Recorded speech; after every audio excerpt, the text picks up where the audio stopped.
네, ESG라는 말이 경영계의 화두가 되고 있습니다. 지속가능 발전과 ESG 경영을 위해서 어떤 것들이 중요하고 또 필요할지 정재규 박사님과 함께 알아보겠습니다. 안녕하세요. 네, 안녕하세요. 네, 반갑습니다. 자, 박사님, 지속가능한 발전과 ESG 과연 어떤 연관이 있을까요? 기업 지배구조의 정확한 이해를 위해서 이 두 가지 관계를 먼저 이해할 필요가 네. 있습니다. 지속 가능한 발전이라는 개념은 일반적으로 1987년에 유넵 회의에서 네. 브룬트란트 여사가 브룬트란트 보고서라는 것을 발표를 음, 하셨는데 그게 채택되면서 시작된 것으로 이해되고 있습니다.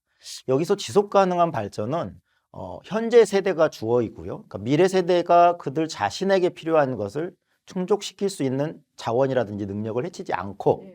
현재 세대가 필요한 충족시키는 그런 발전을 하는 것을 의미합니다. 생산과 소비를 유지하는 지구 자연계의 능력에는 한계가 있습니다. 네. 그래서 성장과 개발 중심의 경제 정책이 지속된다면 머지않아 미래에 돌이킬 수 없는 재앙을 가져올 위험이 있다라는 것이 핵심이고요. 당시 인류 미래 위협의 주요 요소로는 빈곤, 인구 증가, 지구 온난화와 기후 변화, 환경의 파괴 등이 지목되었는데 이러한 내용들은 현재에도 지속되고 있다고 생각할 수 있겠습니다. 이런 측면에서 지속 가능한 발전이라는 개념에 뿌리를 두고 기업 경영에 접목한 것이 바로 지속가능 경영입니다. 네. 지속가능 경영은 1994년 영국의 언론인이자 전략가인 존 엘킹턴이 제시를 한 3대 기본축 트리플 바텀 라인이라고 표현을 하는데요. 이게 제시되면서 구체화되었습니다. 인류의 지속 가능한 생존 및 발전을 위해서는 기업의 지속 가능성이 매우 중요하며 이것을 위해서는 경제적인 수익, 그다음에 환경 경영, 사회 책임 경영이 3대 축으로 이루어져야만 기업 경영이 안정적인 지속 가능 경영이 될 수 있다라고 하는 게 핵심입니다. 그러니까 지속가능 경영의 세 개 기본축이 경제, 환경, 사회잖아요. ESG하고 유사한 부분이 있는 것 같은데요. 네, 그렇습니다. 최근 새로운 경영 패러다임으로 제시되는 ESG 경영이라는 것은 지속 가능 경영의 3대 축과 궤를 같이 하는 네. 개념입니다. 여기서 ESG는 흔히 환경 경영, 사회 책임 경영, 지배구조 개선을 의미하고 있는데요. 한편으로 ESG는 기업의 지속 가능성과 환경 및 사회에 미치는 영향을 판단하는 세 가지 핵심 요소로 이해되기도 합니다. 주주의 이익을 극대화하기 위해서 기업 투자 시 재무적 성과만을 판단하는 전통적 방식과 달리 네. 장기적으로 비재무적 요소까지 포함하여 기업의 가치를 판단하고자 하는 것을 의미하고 있습니다. 즉, ESG 경영은 ESG 요소를 기업 경영의 중심에 두고 기업의 지속 가능한 발전을 추구하는 것이라고 보시면 됩니다. 자, 근데 최근에는요, 지구 온난화 같은 기후 변화가 매우 심각하잖아요. 그러다 보니까 환경 영향, 그러니까 이와 관련한 기업 활동의 중요성에 대한 인식이 점차 두드러지고 있다, 이런 생각이 들어요. 자, ESG, 이제는 낯설지 않은 용어이기 때문에 다들 잘 알고 계시겠지만, ESG의 요소, 또 개념을 한 번 더 정리해 주시겠어요? 네.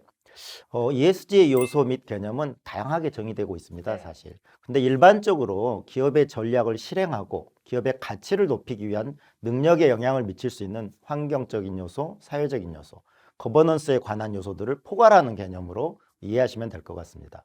때로는 ESG라는 표현 대신 지속 가능성, sustainability라는 표현을 사용하기도 하고요. 네. UN PRI에서는 이와 같은 ESG 요소를 다음과 같이 제시하기도 합니다.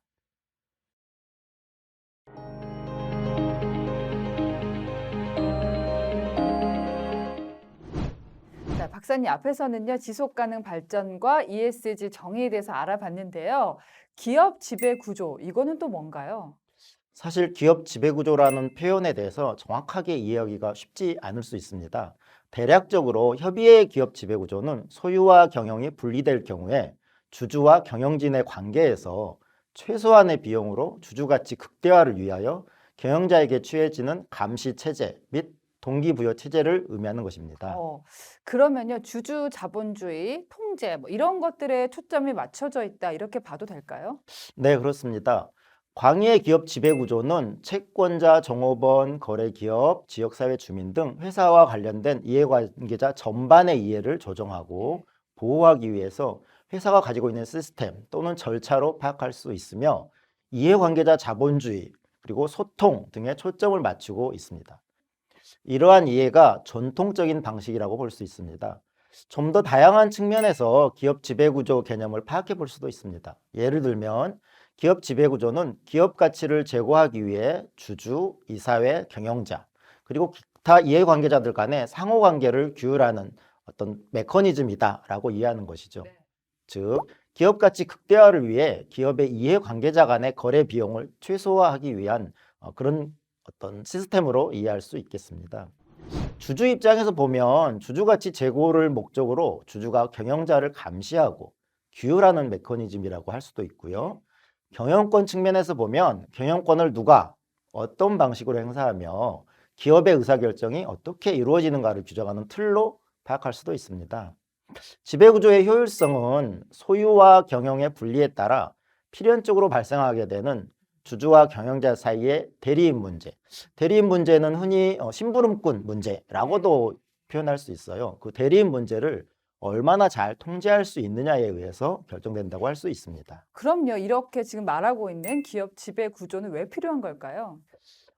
기업 지배구조가 필요한 이유에 대해서 한 두 가지 측면에서 생각을 해볼 수 있을 것 같습니다. 먼저 조직 구성원, 여기서 조직은 이제 기업을 의미하는 것이고요. 네. 주주, 경영자, 채권자, 종업원, 소비자 등 이런 조직 구성원 간의 이해상충에서 생기는 대리인 문제를 계약만으로 해결할 수는 없기 때문입니다.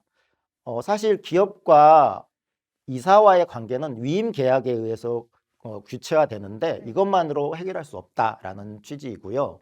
예를 들어서 주주와 경영자 간의 대리인 문제는 수익성보다는 성장 추구, 과도한 투자, 배당의 깊이, 위험 깊이, 내부 거래, 자기 거래 등으로 인해서 정보 비대칭 문제에서 기인하는 경우가 많습니다. 다음으로 기업 경영에 수반되는 거래 비용, 즉 계약 비용과 대리인 비용을 최소화하기 위해서 필요하다는 의견도 있는데요. 즉, 기업의 다양한 이해 집단 간의 이해관계를 조정하고 기업이 보유한 자원을 할당하고 사용하고 경영의 성과를 배분하는 경영 과정을 규율하며 경영을 책임진 경영진의 선임과 경영진의 의사결정을 통제하고 감시하기 위해서 네. 필요하다는 것이죠. 자, 그런데 박사님, 제가 일반인이라서 그런지 가만히 이렇게 듣다 보면은 기업 지배 구조와 소유 구조 이렇게 두 개의 개념이 참 비슷하다 이런 느낌이 들어요. 맞나요? 많이 혼란스러워하는 개념입니다. 분명히 기업 지배구조와 소유구조는 연관이 되어 있지만 또 같은 것은 결코 아닙니다. 소유구조는 소유 지분의 분포, 주식 분포를 나타낸다고 볼 수 있고요. 기업 지배구조라는 개념의 원천이 되는 그런 기본 틀이라고 생각할 수 있습니다. 다만 소유 지분 구조는 주식의 분포에 한정되는 것이고 기업 지배구조는 기업 내에서 의사결정하는 전체 틀의 의미를 갖습니다. 즉, 경영권의 행사에 대해서 견제하고 감독하는 것과 관련되기도 하고요. 또 경영권의 행사에 따른 이득이 크면, 즉 기업 집단의 경우가 예를 들 수 있겠는데요. 지배구조 문제가 더 심각해지고 또 갈등이 고조될 가능성이 높아집니다. 따라서 소유구조의 근본적인 해결 없이는, 즉 여기서 소유구조의 근본적인 해결이라는 말은 적정 수준의 소유 분산이나 상호 출자를 금지하는 등 그런 걸 말하는 거고요. 그런 것 없이는 기업 지배구조 개선에 한계가 있다는 시각이 존재하는 것이죠. 기업 지배구조는 한정된 기업의 자원의 배분과 활용을 결정짓는 요소이기 때문에 기업의 경영 성과와 기업 가치와 직접적이고도 커다란 영향을 미치는다는 점을 명확히 알고 있어야 할 것 같습니다. 네.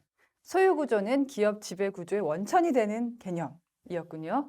자, 박사님, 기업 지배 구조는 내부 지배 구조가 있고요. 또 외부 지배 구조가 있다. 이렇게 구분할 수 있다고 알고 있는데요. 구체적으로 이걸 어떻게 구분할 수 있을까요? 네, 기업 지배구조와 관련해서 어떤 측면을 중심으로 보느냐에 따라서 나눌 수 있는 얘기입니다. 내부 메커니즘은 기업 내부에서 기업의 직접 이해관계자들 사이에서 설정된 제반 장치를 말하는 것이고요. 구체적으로는 의사결정 관리와 의사결정 통제 기능의 분리, 주식 소유 분포, 이사회 구성, 인센티브, 그다음에 그 인센티브에 기초한 보수 체계 등을 포함합니다.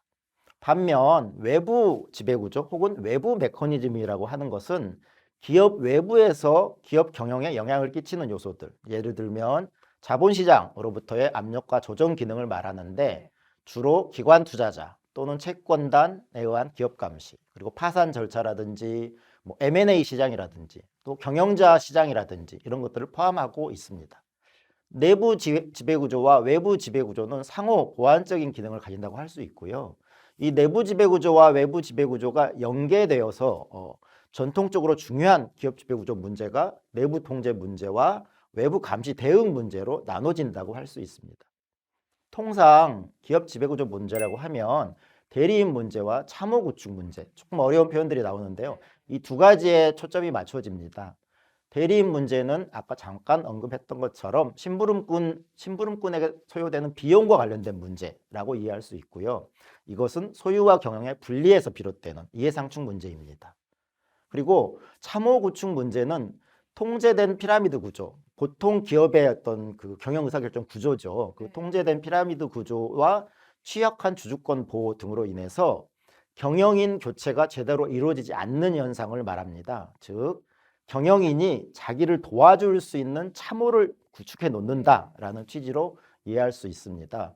그래서 그걸 어느 정도 컨트롤하기 위해서는 주가 변동이라든지 뭐 적대적 M&A 시장이라든지 이런 외부 감시 장치 그리고 이해관계자의 의견이 기업 경영에 반영되도록 하는 그런 부분이 중요하게 되고요. 이런 것들이 기업 가치에 영향을 주는 중요한 요소가 되겠습니다. 자, 그렇다면은요, 기업 지배 구조라는 게 왜 중요한가? 여기로 또 돌아가서 질문을 드려야겠어요. 네, 기업 지배 구조는 정말 중요합니다. 왜 중요하냐?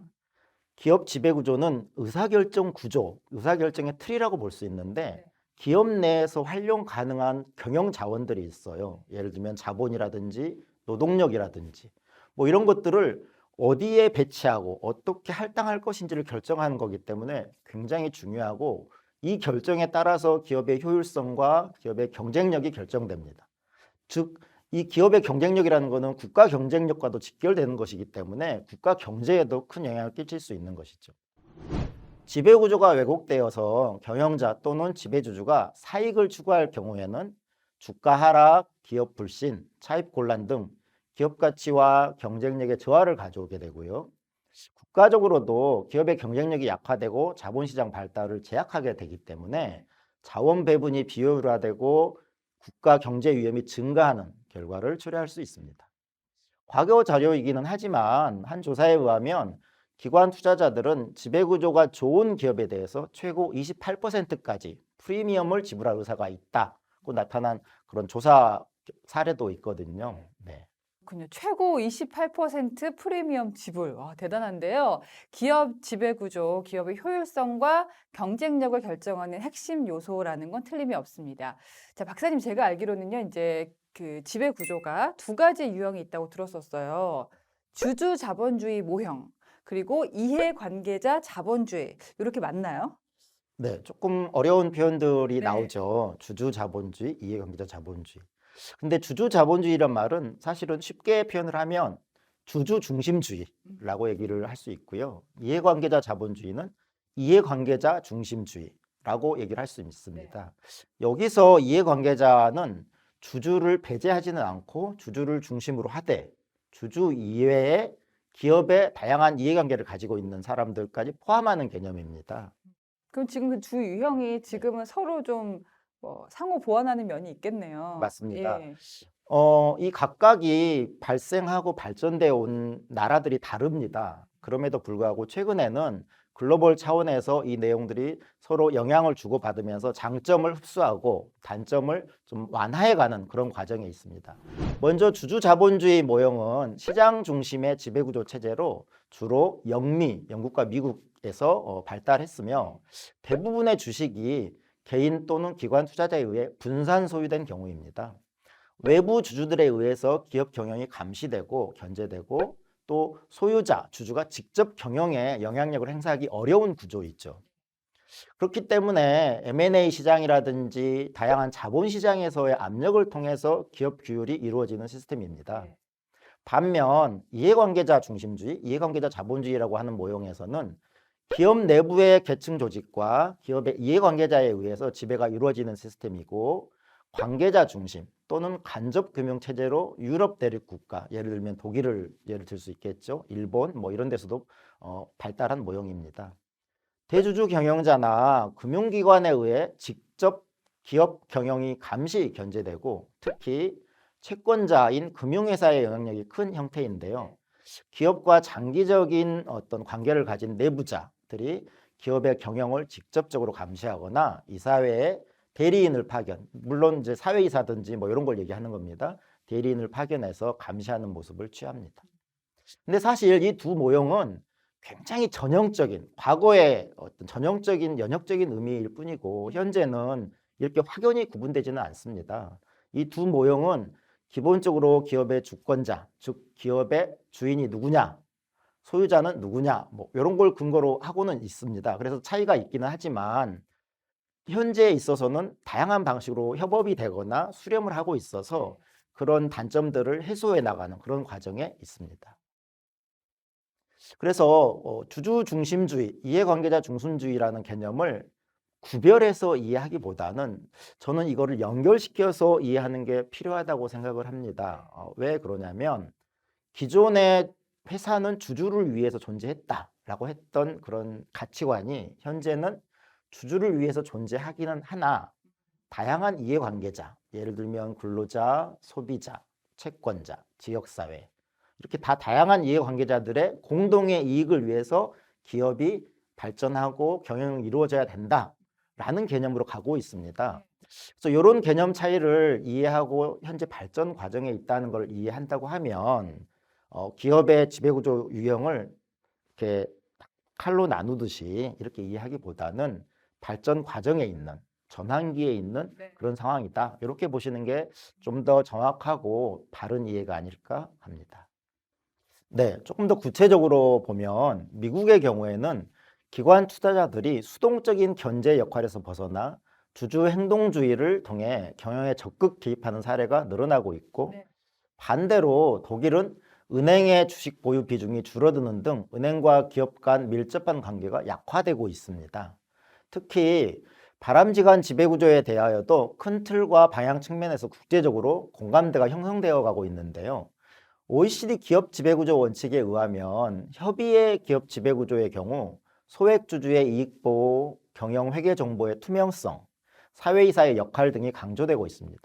또 최근에는 주주행동주의와 스튜어드십 코드 등이 지배구조 개선의 주요 작동 원리로 기능하고 있습니다. 네, 지금 말씀하셨는데 주주 행동주의, 스튜어드십 코드 좀 어려워요. 주주행동주의라고 하는 것은 주주가 기업 가치를 높이기 위해서 경영활동에 적극적으로 개입하는 걸 의미하고 배당금, 시세 차익에만 신경 쓰던 기존 관행에서 벗어나 지배구조 개선과 경영 투명성 제고 등을 통해 기업 가치를 올리는 방법으로 투자이익을 추구하는 것입니다. 행동주의 투자는 사업의 실적을 예측해 투자하는 소극적인 투자에서 벗어나 투자 기업의 혁신, 구조조정 등 경영에 관여해 수익을 내는 적극적인 방식의 투자 전략이며 행동주의 펀드란 특정 기업 지분을 매입한 뒤 배당 확대나 자사주 매입, 인수합병, 재무구조 개선, 지배구조 개편 등 주주 가치를 높일 수 있는 방안을 적극적으로 요구해서 주식 가치를 끌어올리고 그래서 펀드의 수익을 높이는 것을 말하죠. 스튜어드십 코드는 뭐예요? 스튜어드십 코드는 기관 투자자, 지금 이렇게 투자를 해서 수익을 내는 그런 기관 투자자가 지켜야 되는 어떤 원칙, 뭐 그런 걸로 제시가 되고 있습니다. 스튜어드십 코드 시작은 영국에서 되었다고 일반적으로 이해가 되고 있고요. 우리나라에서는 스튜어드십 코드를 최근에 지금 운영하기 시작한 지 5년 정도 됐는데 이거는 기관 투자자가 고객의 자산을 관리하고 운영하는 자로서 부담하는 책임, 즉 수탁자 책임을 충실히 이행하도록 하는 핵심 원칙과 이를 구체화한 세부 내용을 담은 자율규범이다라고 볼 수 있겠습니다. 자산 보유자, 그 다음에 자산 운용자, 혹은 ESG 관련한 서비스 제공자 등을 수범자로 하는 규범이고요. 시장 규율에 의한 기관 투자자의 적극적 역할 유도를 목적으로 합니다. 고객 자산 가치의 증대를 위한 기관 투자자의 적극적 활동 요청과 능동적인 의결권 행사, 경영진과의 의사소통 등이 주요 내용이라고 볼 수 있습니다.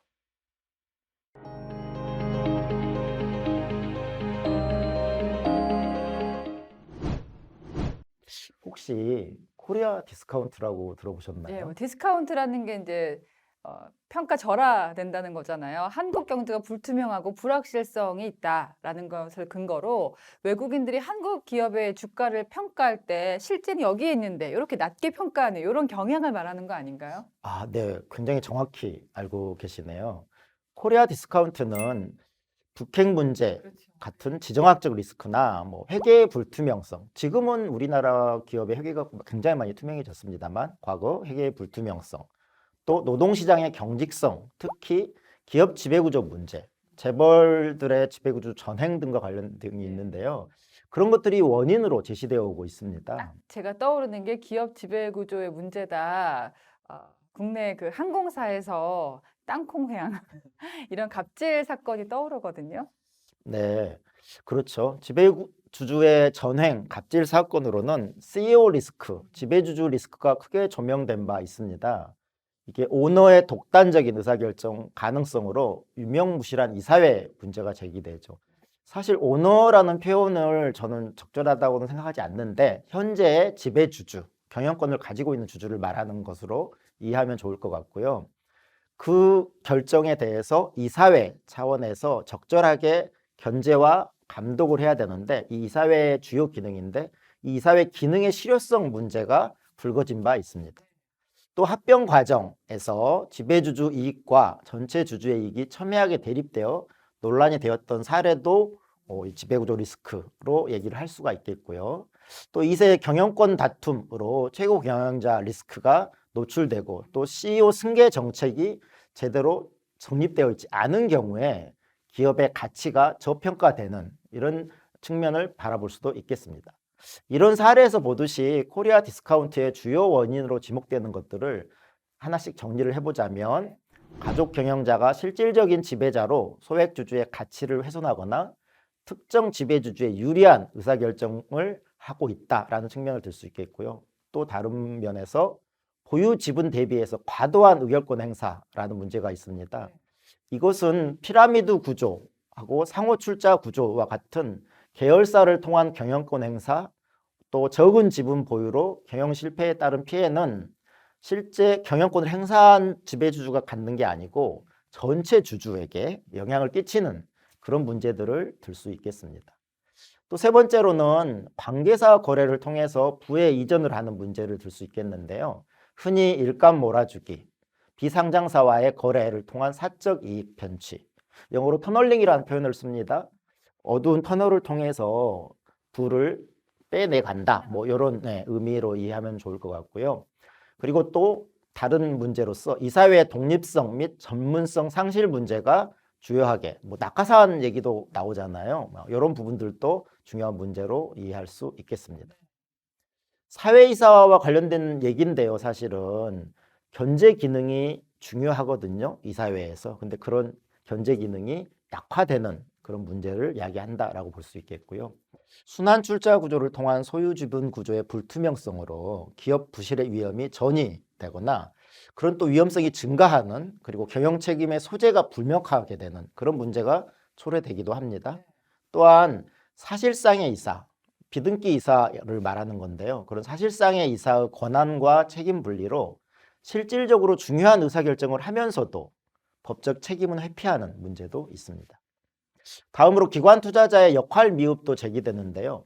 앞서 언급했던 스튜어드십 코드랑도 연결되는 문제입니다.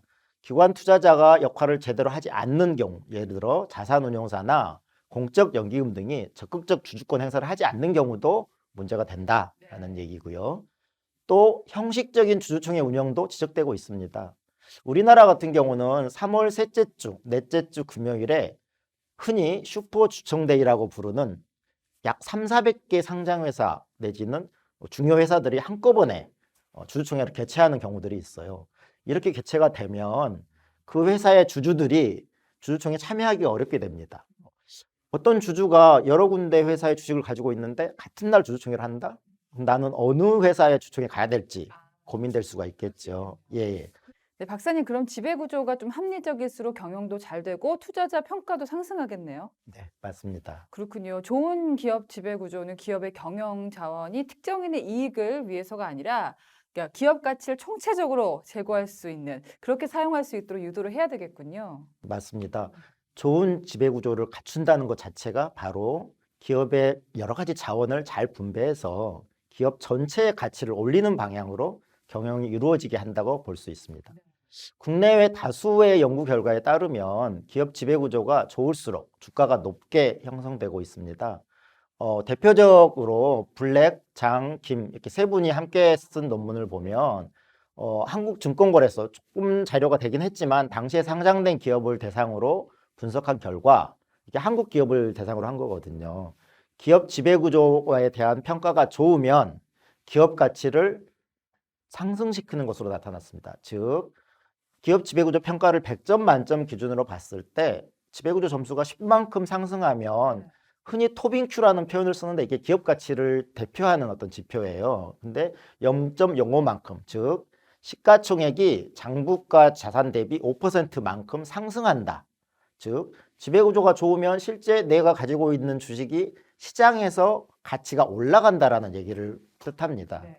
그리고 또 주가 장부가 비율 같은 경우도 0.14만큼 늘어난다, 상승한다고 볼 수 있습니다. 네, 조금 덧붙여 말씀을 드리자면 기업 지배구조가 좋은 평가를 받는 기업의 경우에 주식시장에서의 평가도 좋다라고 얘기를 할 수 있는데 왜 그렇게 되느냐? 지배구조가 좋으면 재무적 성과가 높아질 가능성도 높지만 또 높아진 재무적 성과, 즉 이익을 창출한 거가 되겠죠. 그런 이익이 기업 외부로 빠져나가지 않게 잘 보관할 수 있다, 보유할 수 있다. 그리고 그 이익을 회사에 직접 영향을 가지고 있는 이해관계자에게 고루 배당할 수 있다는 측면이 있습니다.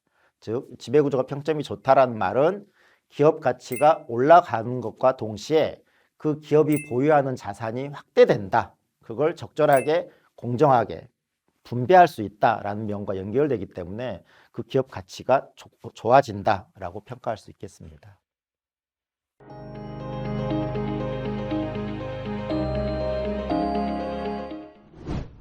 자, 기업 지배구조 핵심 요소를 파악하기 위해서 가장 좋은 자료는 뭘까? 국내 최고의 ESG 전문 연구 및 평가 기관인 한국 ESG 기준원의 ESG 모범 기준이 있잖아요. 요걸 참고하면 될까요? 네, 맞습니다. 지금 방금 말씀하신 기업 지배구조 모범 기준을 포함한 ESG 모범 기준인데요. 네. 그 모범 기준을 보면 먼저 이사회 리더십과 책임을 강조하고 있습니다.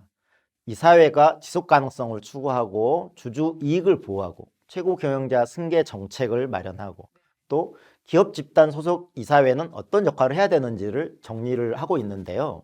이런 내용들을 참고할 필요가 큽니다. 다음으로 ESG 경영 관점 도입이 제시되고 있습니다.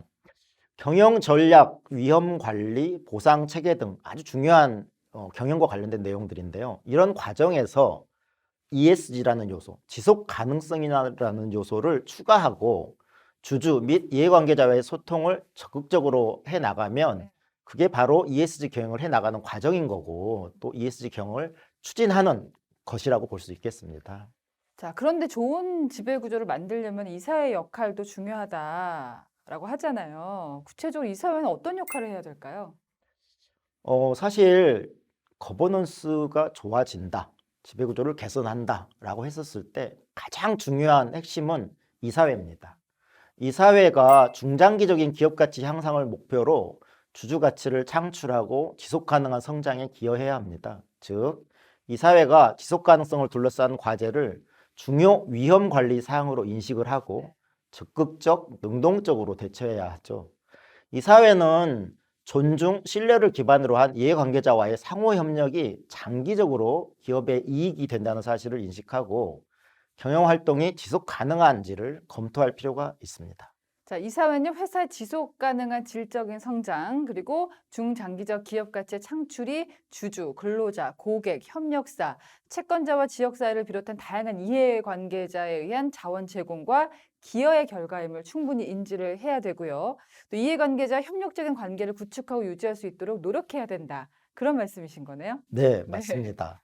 이와 더불어서 이사회에서는 법령이나 계약에서 정한 이해관계자의 권리가 침해된 경우에 적절하고도 신속한 구제 조치를 취할 수 있는 다양한 방안을 마련해야 되겠죠. 자, 이건 어떤가요? 박사님께서 말씀하신 것처럼 이사회와 경영진은 좀 지속 가능한 성장과 중장기적인 기업 가치 향상을 촉진해야 되고요. 또 수익성, 자본 효율성 같은 개선을 도모하기 위해서 기업의 목표와 경영 전략을 수립해야 합니다. 또 지속 가능성을 추구하는 기업 문화 조성을 위해서 리더십까지 발휘해야 되는 거죠. 맞습니다. 이렇게 목표와 전략 방향을 수립할 때 좀 고려하면 좋겠다 이런 사항이 있을까요? 네. 지금 이사회가 해야 될 역할들에 대해서 어느 정도 정리를 해서 말씀을 주셨는데요. 네. 이사회는 ESG 위험을 주요 위험 관리 사항으로 인식하고 적극적으로, 능동적으로 대처하는 것이 바람직합니다. 경영 자원, 즉, 뭐, 노동력이라든지 자본이라든지 이런 거가 되겠죠. 그런 것들을 배분할 때 환경 경영 및 사회책임 경영 정책을 고려해야 됩니다. 이사회는 지속 가능성을 추구하는 기업 문화 조성을 위해서도 노력을 해야 됩니다.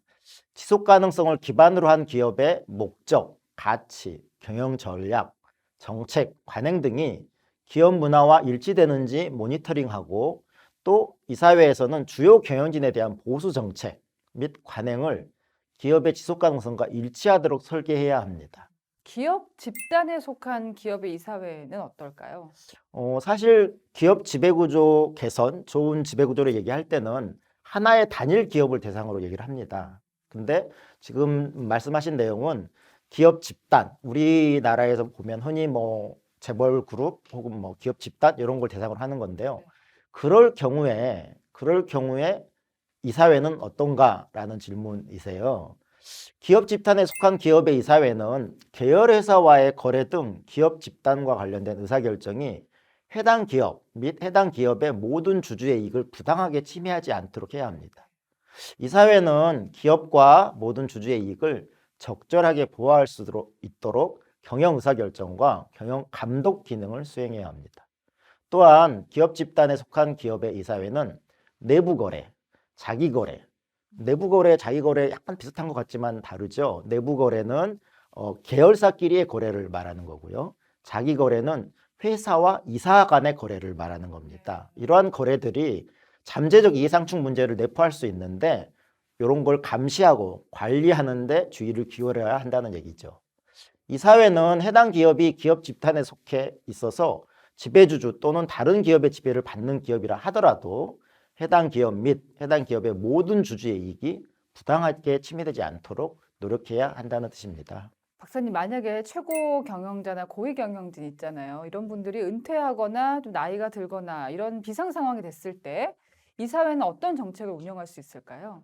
이사회는 비상시 승계 계획이 포함된 최고 경영자 승계에 관한 체계적인 정책을 마련하여 운영할 필요가 있습니다.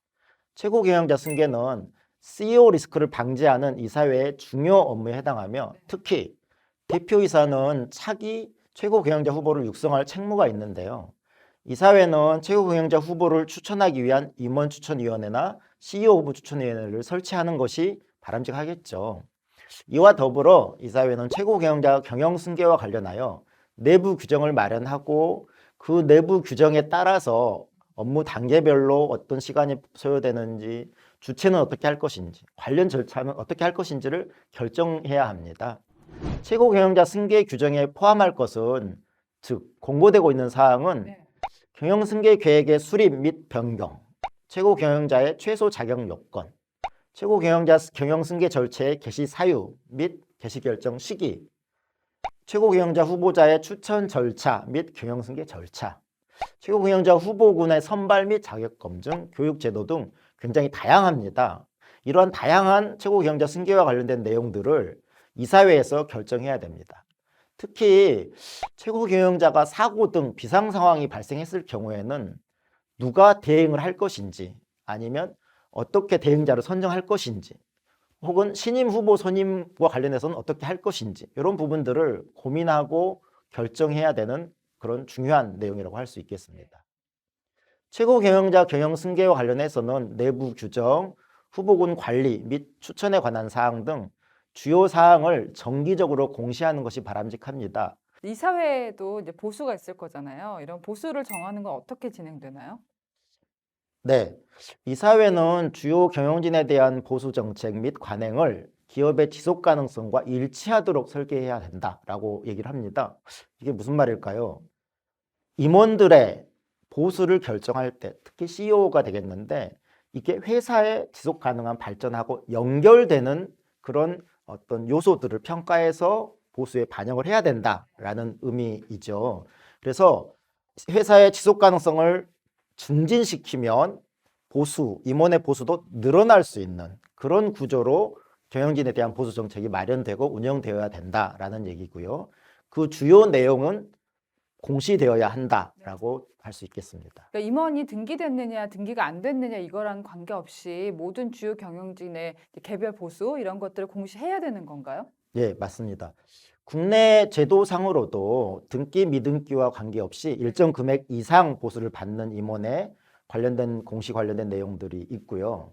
그거 이외에도 기업이 투명하게 보수 체계를 확립하기 위해서 회계 부정 혹은 중요 사항에 관한 허위 기재 등으로 발생한 성과 보수를 환수하거나 그 지급을 제한하는 것이 바람직하다 할 수 있겠습니다. 그렇죠. 이제 보수 체계는 투명해야 되죠. 이게 매우 중요합니다. 그렇다면 이제 어디서부터 어디까지 공시하는 게 좋을까요? 네, 그런 부분들은 사실은 뭐 제도적으로도 어느 정도 마련이 되어 있는데요. 실제 지급한 보수 금액, 그다음에 실제 지급하는 대상 인원, 또 주요 경영진의 보수 내역과 보수 산정 기준, 주식 매수 선택권 등 혹은 퇴직금 등 이런 걸 포함하는 보수 정책을 투명하게 공시하는 것이 바람직합니다. 기업은 주주총회에서 보수 정책 및 보수 산정 근거를 충분히 설명함으로써 주주의 참여와 감시의 활성화를 도모할 필요가 있습니다. 이사회와 경영진은 기업의 지속 가능한 성장에 이바지하기 위해서 주주 및 이해관계자와 소통에 관심을 기울여야 하는데요. 이사회와 경영진은 소통 담당 사회이사를 통해서 필요시 주주 및 이해관계자와의 직접 소통하는 것이 바람직하기도 하고 또 관련된 논의 주제는 지배구조뿐만 아니라 ESG 경영 전체로 확대되는 것이 바람직하겠습니다. 이사회는 주주총회에서 상당 수준의 반대가 있었던 안건에 대해서 검토하는 것이 바람직하고요. 검토 결과 혹은 그 향후의 계획과 관련해서도 공개하는 것이 바람직할 것으로 생각합니다. 자, 박사님, 주주의 기본적인 권리라는 게 정관, 주주총회 또는 이사회의 결의로도 박탈하거나 제한할 수 없는 건가요? 네, 그렇습니다. 주주는 기업의 소유자로서 기업의 이익 배당 및 자녀재산 분배에 참여할 수 있으며 주주총회에 참석해서 의결권을 행사합니다. 주주는 기업으로부터 자신의 주주권 행사에 필요한 충분한 정보를 시의적절하게 제공받을 권리가 있고 또 기업은 정당한 사유가 없는 한 주주에게 정보를 제공해야 합니다.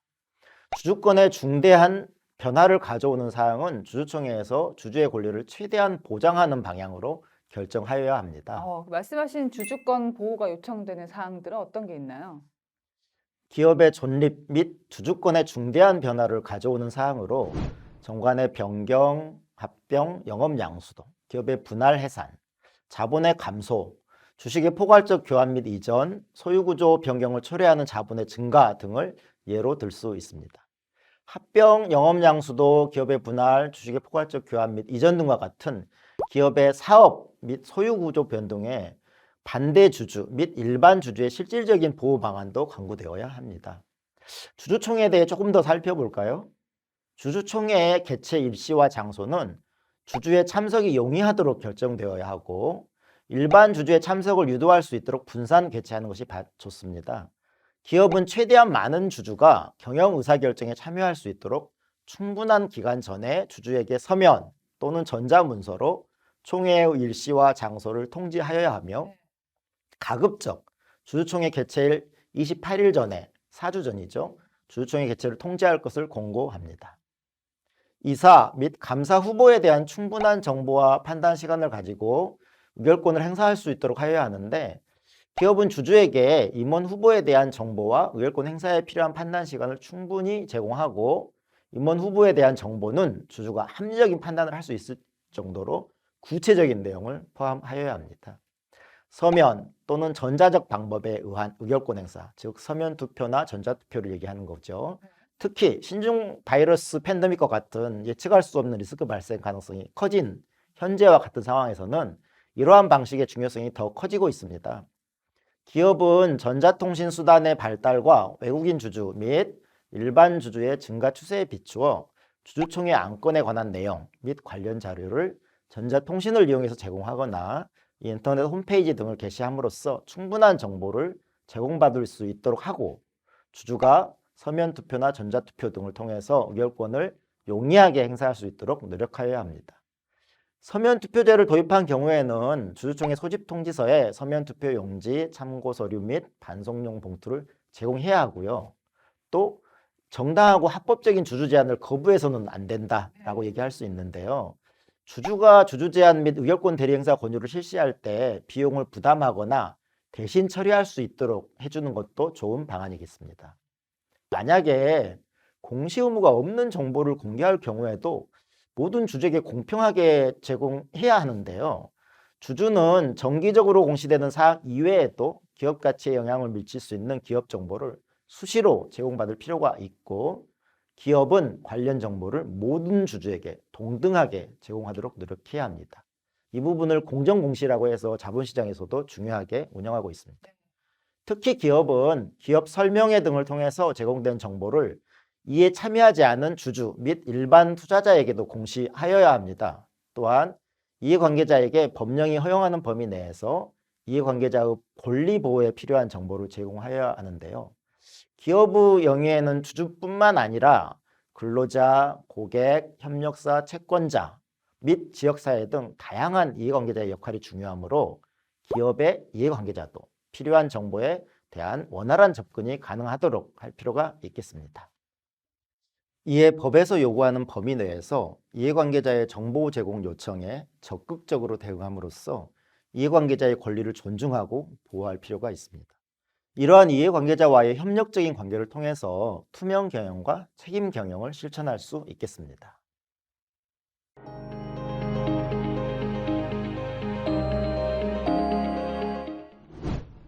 네, ESG 경영에 대응하기 위해서 CEO 또 회사 명의로 ESG 경영 원칙을 선언하고 이를 실천하기 위한 구체적인 방안과 언제 실시할지 이런 종합적인 계획을 마련할 필요가 있겠네요. 네, 그렇습니다. 대내외적으로 경영 원칙을 선언하는, 즉 ESG 경영이라는 원칙을 선언하는 것이 향후 관련 정책을 계획에 따라 충실하게 실시하도록 하는 동력이 되고, ESG 경영을 앞서 실천하고 있는 선도 기업을 벤치마크해서 당사에 적용 가능한 방안을 도출하고 이를 구체화하여 실시할 필요가 있겠습니다. 그러니까 규모와 업종을 고려해서 벤치마킹할 기업을 선정해야 되겠네요. 네, 맞습니다. 더불어 전사적인 ESG 대응 체계를 마련하고 조직을 정비할 필요도 큰데요. 부서별로 분산된 ESG 관련 정보의 수집 관리를 종합, 총괄하는 체계와 조직을 마련하여 능동적으로 대응할 필요가 있고요. 또 통합 총괄 부서와 각각 구체적인 업무 관련 부서의 유기적인 연계와 노력이 필요합니다. 더불어 당해 기업의 핵심적인 ESG 요소 파악이 중요한데, GRI나 SASB, SASB라고도 흔히 얘기하는데 이런 국제 기구들이 제시하는 원칙들이 있어요. 그것들을 참고해서 기업이 다양한 이해관계자의 의견을 반영하고 해당 기업 고유의 특유한 주요 ESG 요소를 도출해야 하죠. 다음으로는 이사회 차원에서 이 ESG 이슈를 관리할 필요가 큽니다. 이사회 차원에서 ESG 정책을 실시하거나 성과 기준을 마련하고 보고 체계를 관리하면 주요 ESG 이슈에 대해서 상시적으로 대응할 수 있게 되고, 이는 곧 전체 실무 부서에 좋은 시그널링을 주게 됩니다. 이해관계자와 ESG 정보에 대한 의사소통 강화도 필수적인데, 자본시장 참여자 및 기업의 다양한 이해관계자와의 주기적인 의사소통을 통해서 기존 ESG 경영 관련 정책 실시 성과와 또 이에 대한 외부의 평가를 취합하고 분석해서 향후 방안을 조정할 수 있겠습니다. 자, 말씀해주신 분석 결과 기반해서 새로운 정책 방향성과 구체적으로 실천적인 실시 방안을 도출하는 절차, 이런 것들을 마련하는 게 매우 중요하겠네요. 네, 맞습니다. 네. 자, 지금까지 ESG 경영을 위해서 기업 지배구조의 핵심 요소와 관련 제도에 대해서 알아보았습니다. 또 좋은 지배구조를 구축해 가기 위한 구체적인 실천 방안이 뭔지 도출해 봤는데요. 좋은 지배구조를 만들어가기 위한 노력, 우리 모두에게도 필요한 사항임을 기억하시길 바라고요. 오늘 강의를 마치겠습니다. 박사님, 고맙습니다. 고맙습니다.